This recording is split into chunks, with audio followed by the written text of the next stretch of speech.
بسم الله الرحمن الرحيم. برنامجنا صوت الحياة، برنامجنا صوت الحياة النهاردة موجود معانا نجم اشتغل على نفسه، عمل العديد والعديد من المسرح واتعلم على ايد اساتذه كبار.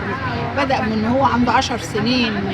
تاريخه الفني مليء بالعديد والعديد من المسرحيات، واشتغل كمان ميديا. هنتعرف عليه ونعرف اهم اعماله وانتاجهم، وازاي هو فخور انه فنان وابن بالقاس، وهو كمان مضموم لحزب احباط وطن. هنعرف كل الكلام ده في الحوار مع حضرته. عرفنا مين نجم بالقاس. كلمة نجم دي كبيرة عليا شوية. أنا اسمي فتحي أبو زيد، ماسك أمين اللجنة الثقافية والفنية بحزب احباط وطن. قلت لحضرتك إن أنا بدأت التمثيل من وأنا في مرحلة الابتدائي على يد أساتذتي في بالقاس، الأستاذ أحمد مصطفى، الأستاذ تركي المنشاوي، الأستاذ هشام منصور. اتعلمت طبعا على ايديهم ازاي الوقفه على المسرح، ازاي الاداء، ازاي كل حاجه في موضوع الفن ده بالنسبه للمرحله اللي هي بتاعت بالقاس. بعدين انا رحت سافرت القاهره، اشتغلت هناك، خدت كذا ورشه تمثيل. خدت ورشه تمثيل مع علاء مرسي، الاستاذ علاء مرسي. كل الفنانين الوقت عاملين ورش اعمال اللي عايز يتمرن على كده. ايوه. اشتركت باعمال ميديا، فيلم اسمه سلاح ابيض مع اساتذه كبار طبعا. فيلم اسمه دافع رباعي. عملت في مسلسل بالحجم العائلي. وان شاء الله في وعود من الناس ان شاء الله في المسلسلات في رمضان ان شاء الله. احنا شفنا المسرح بيبقى قابليته قليله شويه، حتى نجوم المسرح مهما بيطلعوا وبيعلوا مش هيوصلوا مثلا زي نجمنا الكبير يونس شلبي والنجمه الكبيره سهير البابلي والكلام ده كله، لان هم لهم درجات وحدود بيقفوا عليها. فنجم المسرح دايما محدود، ما دام ما هوش بقى وصل لقمه النجوميه بيبقى محدود. احنا عايزين نشوفك في الميديا ونشوف اعمال الميديا. الشرط الاساسي لنجم الميديا وايه اللي بيأهله لدور النجوميه، وان كل ما يبقى ماشي في كل مكان انت فلان انت فلان بيبقى خلاص. اول حاجه لازم في اي ممثل سواء مسرح او ميديا لازم الموهبه دي اساسي، بعدين الدراسه، تاني حاجه الثقافه الفنيه. اللي انا عملت في المسرح في القاهره في القاهره واسكندريه حوالي 16 مسرحيه. انا انتجت مسرحيه على حسابي. اهم المسرحيات اللي انت قمت بيها عشان نعرف. لا، المسرحيات اكترها مع هواة ومحترفين او ناس اللي هم مثلا الاستاذ عبد السلام الدهشان، احسان ترك بيجيه بالقاس في فيلم بحر دم ايوه وشفناه، واحنا اصلا اصحاب انا وهو على الفيسبوك، وراجل فعلا شغال وعامل عمل كبير اليومين دولت مع الاستاذه سلوى سطور ونجوم كتير.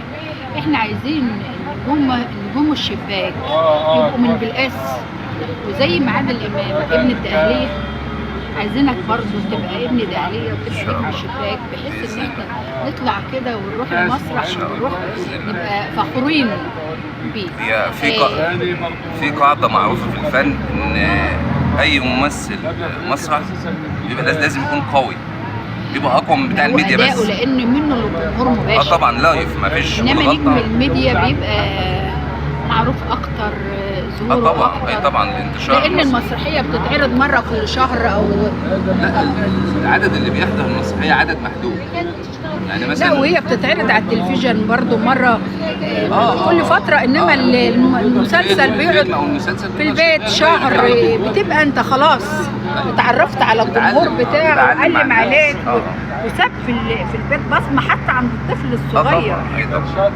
احنا طبعا بنجتهد ونسعى، والموضوع طبعا يعني الموضوع مش سهل جدا، الموضوع صعب واصعب. يعني مثلا من 20 سنه كان الموضوع ممكن يكون اسهل شويه، لكن دلوقتي الموضوع بقى اصعب واصعب، لان دلوقتي يعني 80% من الشباب عايزين يمثلوا، وكل الدنيا طريق سهل وميسر وبيوصل صح.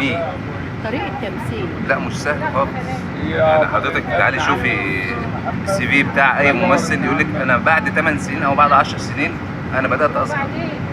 مفيش حد ساعه ما بيطلع على راي قدوه لما كان المصادمين بيقول انا مش معقوله. بس انا شفت ظاهره غريبه فعلا،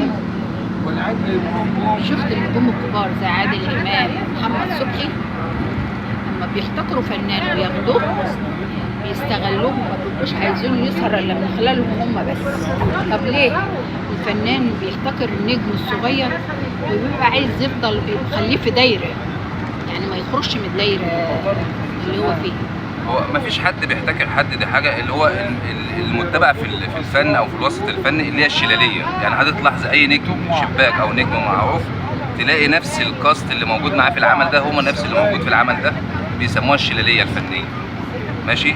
فهم مثلا بيستريحوا الكيمياء بتاعتهم جايه مع بعض، او ان هم في يعني في ارتياح نفسي بينهم وبين بعض. الممثله اللي كانت بتمثل مع محمد صبحي اللي هو كان دايما يشتمها مع ميسة في المسلسل، فاكرها اللي كانت شعرها بهدة دي، قالوا ان هي سافرت لندن مخصوص عشان محمد صبحي يضطهدها وبقى يرمى عليها بألفاظ وكده، فسابت الفن وهي رجعت اليومين دول بصورة تانية.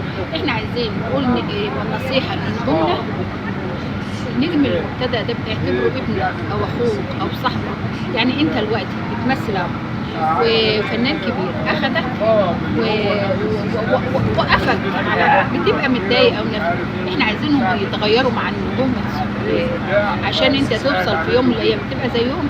عايزينهم هم برضو يبدوك اللي جواهم عشان